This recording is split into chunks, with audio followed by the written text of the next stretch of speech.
What's up, CALC Gang? All right, so we got this beast of a problem here. So we're given this annulus, what is it called? I don't even know how to pronounce it, but it's this double ring basically. And it wants us to find basically the potential at all points on the z-axis. So how are we going to do that, right? Well, we're going to derive an equation for that, right? So we know that our potential, right? Potential is equal to 1 over 4 pi epsilon naught q over r, right? We know that. So if we take the derivative of v, 1 over 4 pi epsilon naught, we're going to need to take the derivative, right? This problem is just going to fundamentally involve using calculus because we're trying to find how much the charge changes at each point as you go far away. So this is going to become dq over r, right? If you take the derivative of the potential, it's going to depend on how much the charge changes on that. So then, of course, if you take the integral of both sides of this, it's just going to become v on this side. This integral can come out 1 over 4 pi epsilon naught, because that's just a constant, and there'll be integral dq over r. So this is the basis of the equation that we're going to use, but we're going to need a lot more transformations than that. So we're also told that on our ring, that it's given a surface charge density, what is it, sigma is equal to, it's just an equally charged sigma across that. So we know sigma is surface charge density. That's going to be the charge over the area that it's distributed upon. So if we multiply area over, we're going to get A times sigma is equal to Q. But now what's the area that this is on, right? Well, we're on a sphere, right? Or we're on the circle. So we can say that our area that we're going to be using is just pi radius squared times the surface charge density is equal to Q. So Q, big Q, little q, they don't make a difference. Sometimes I'm going to use them interchangeably, so try not to get confused with that. But now what we're going to want to do is we're going to plug this. We're going to want to find a way to use these two equations together. So if we take the derivative of this equation, dq, you're right. What happens if you take the dq of this, it's going to be dr. So we're going to also have to take the derivative of this side. So with respect to r squared is going to become 2r, right? So it's going to be 2r and then pi sigma. So we found what dq is in terms of all of this stuff. So let's put it on over here. But first of all, let's try not to get confused because there's going to be multiple radiuses, right? In this equation, this radius, say we have point P here, and we're looking at whatever this point is here. This radius is basically the distance, right? So this radius is the distance, so we can basically relabel this distance just to make things simpler. But then this r has to do with the radius from the center of the circle. So this r and this r are different, and you're gonna have to make sure not to get them confused. So let's plug in what we have for dq into this dq, right? So v becomes 1 over 4 pi epsilon naught integral of 2r pi sigma over d dr. Oh, I forgot to put a dr here. dr, right?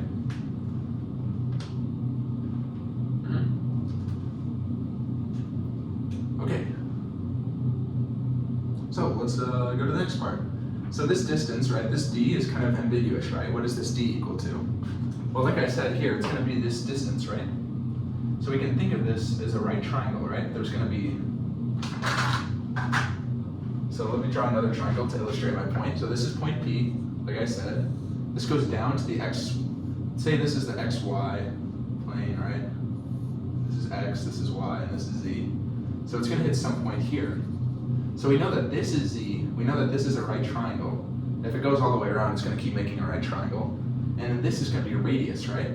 This is how far out it goes from the center origin, right? You can see that that's that line there. So by Pythagoras' theorem, this distance, right, d squared is equal to z squared plus r squared.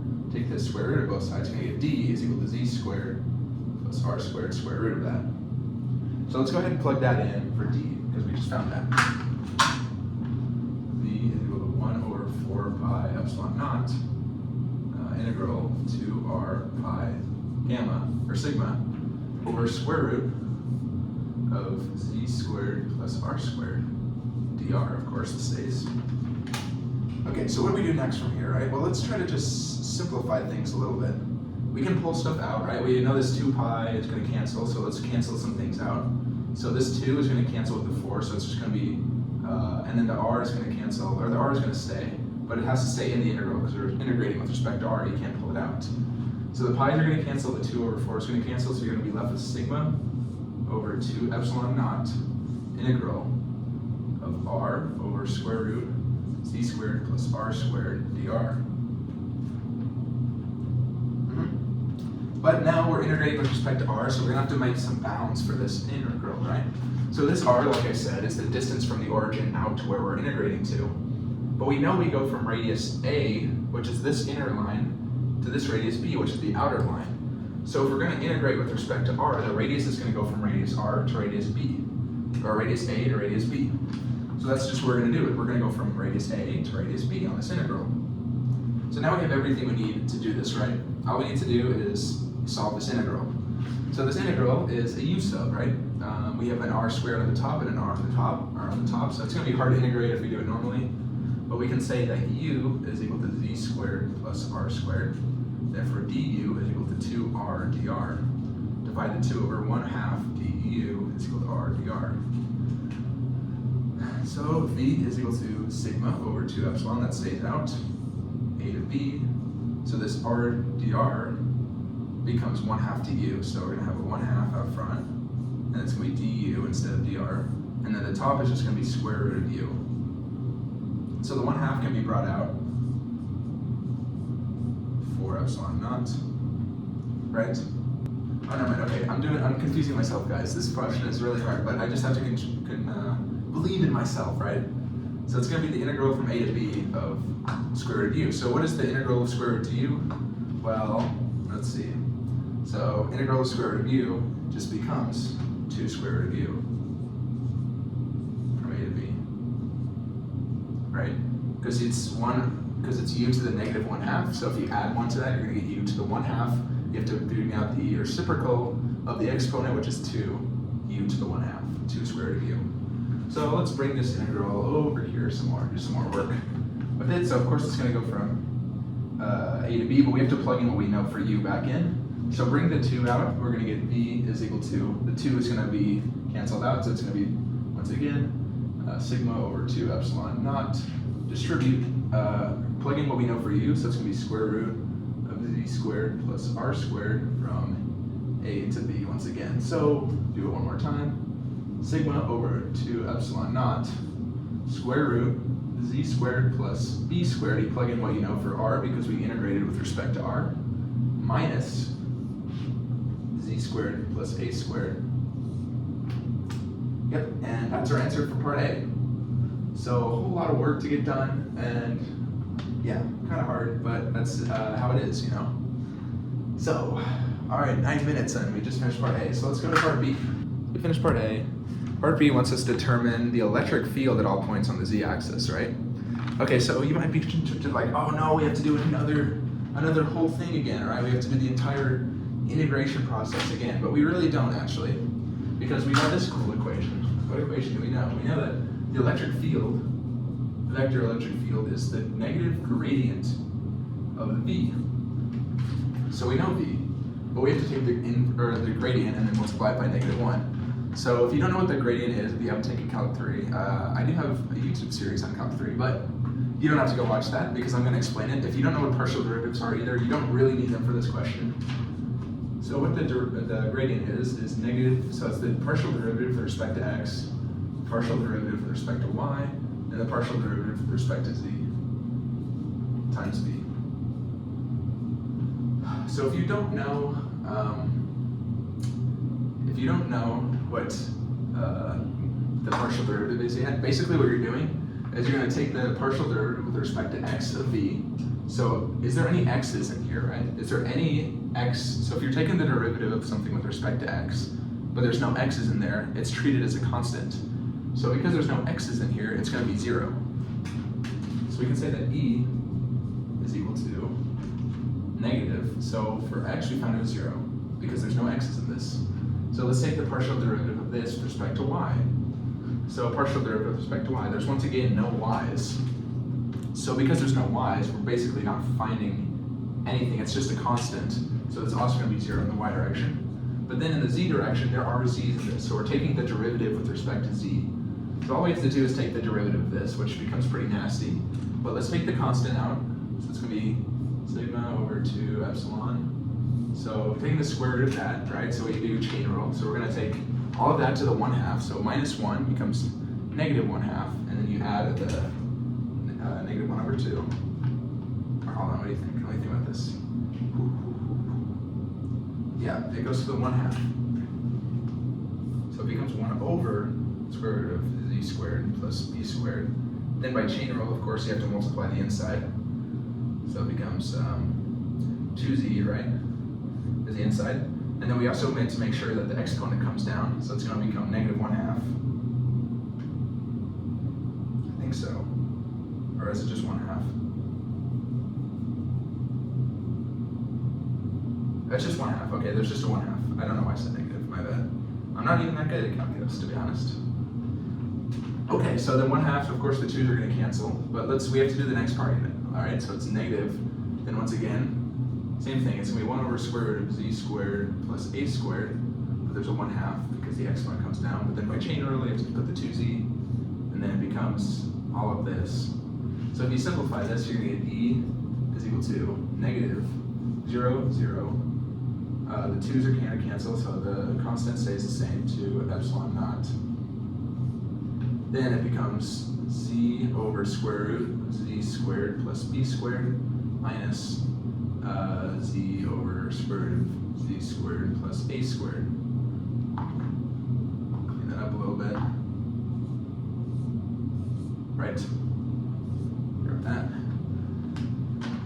Okay, I guess this is the right answer. There's a negative somewhere. Where did the negative go? Where did the negative go? It's negatives out here. So if you distribute the negative, it's going to get swapped around. So you're going to get ex is equal to 0, ey is equal to 0, and ez is equal to, so we stay the same to epsilon naught, but because the negative is going to come in, it's going to swap these around. So I'd write this z square root of z squared plus a squared minus z over square root of z squared plus b squared. I guess you could bring the z out front if you want to distribute that too, but that's your answer to this part. Yeah, distribute the z maybe if you want a more clean answer. So this is part B. Cool. Part C. What is part C asking? So it gives you A is 5 centimeters. Let's write this down.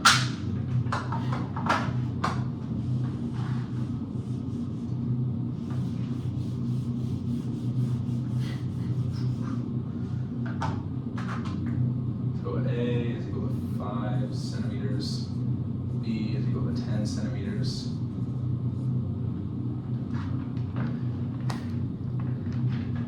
So it wants us to find the total charge on the annulus, I think that's how you say it. And it says the total charge, Q, is equal to, what is that? 1 times 10 to the negative 6 coulombs because it's microcolumns or whatever. And it wants us to find it at the origin. So we're right here, right? So if we're at the origin, that means our z is equal to 0. And all we have to do basically is plug and chug to find the potential using that equation. So we're at the origin, so z is equal to 0, right? That's what the being at the origin is. So b is equal to sigma over 2 epsilon naught square root of b squared minus square root of a squared. So of course those just become b minus a. B minus a, we know what b is, we know what a is. All we don't know is what sigma is, right? We said sigma's coded over the surface, right? But we don't actually know what it is yet, so we're going to need to rewrite our equation that I erased earlier. Where's my red marker? Here it is. Okay. Sigma, once again, is equal to Q over area. So if we're looking for that, we know what our Q is, we just were given it. So sigma is equal to Q, 1.0 times 10 to the negative 6 columns. And what's our area? Well, our area is going to be the radius of the outer circle minus the radius of the inner circle, right? We're looking for kind of like this area, or this area around that area. So if you want to find that, you're going to find the area of the big circle with radius b and then subtracted from the circle with radius a. So of course it's going to be pi b squared minus pi a squared. So if you plug that in, did I do that? Yeah, I did. You're going to get 10 to the negative 6 over pi. The pi can be factored out, so it's going to be 0.1 squared minus 0.05 squared, because you have to convert it to meters. And then that's going to give you 4.24 times 10 to the negative 5 meters squared. Cool. Oh, that's not meters squared, that's charge. This would be coulombs meters squared. That's the unit for that one. So back to this equation, let's just plug in what we got. So V is equal to, we found out what sigma is, 4.24 times 10 to the negative 5 over 2 epsilon. Epsilon is equal to, I'm going to just write that down here, it's just a constant, 8.854 times 10 to the negative 12. And then B minus A, so B is 0.1 minus 0.05. Plug this in. Okay, make sure I get it right. Yep, you're going to get 1.20 times 10 to the negative, or 10 to the positive 5 volts. That's our potential. Cool, we have 3 answers. Now we need a 4th answer. It's a lot of work, guys. It's a big problem. This might be the longest video I make on YouTube. How long am I going for? 17 minutes? Oh, this is going to be like 3 gigabytes on my phone. Okay, D. If a particle with a mass of 1 gram and charge 1 microcoulomb is placed at the origin and given the slightest nudge, it will be projected along the z-axis, in which case, well, it's both in speed. Okay, I like these problems. I like this kind of problem. So when you're doing this, you know that work, non-conservative, is equal to the change in energy. So because there's no non-conservative work, we can just say 0 is equal to the change in energy. So let's think about what energies are being transformed, right? So in this case, we have kinetic energy, and we have energy from the electric field, right? So how do we do that, right? Well, let's see. That's the origin, give a slice nudge, project along the z-axis. Yeah, so I guess we're assuming no gravity. Probably, because it doesn't really matter that much. So change in kinetic energy plus change in energy from the electric field, right? Or UI is what this would be. So if we expand these, it's going to be K final minus K initial plus U final minus U initial. So K final is what we're looking for. That's where we're looking for the speed, right? Yep. But there's no speed initial, right? We're saying it starts from rest and we're giving it the slightest nudge, which basically is telling us we can assume that they're starting with no speed, which is no kinetic energy. The electric field, we're going to assume, right, that it goes infinitely far away, so that means that there's going to be no force on that final. So we can get rid of final, say that that's 0. So then it just becomes, by subtracting that over, you're going to get U is equal to K final. So expanding this out, the potential energy due to the electric field is VQ, right? QV is equal to kinetic energy 1/2 mass velocity squared. Cool. So we're given Q. We know what V is, right? We just found V. Because this is V initial, this is V at the origin. We're saying if we place something at the origin. So this is V initial. So we know Q, we know V, let's just plug it all in. So we're looking for V final actually, so let's rearrange it.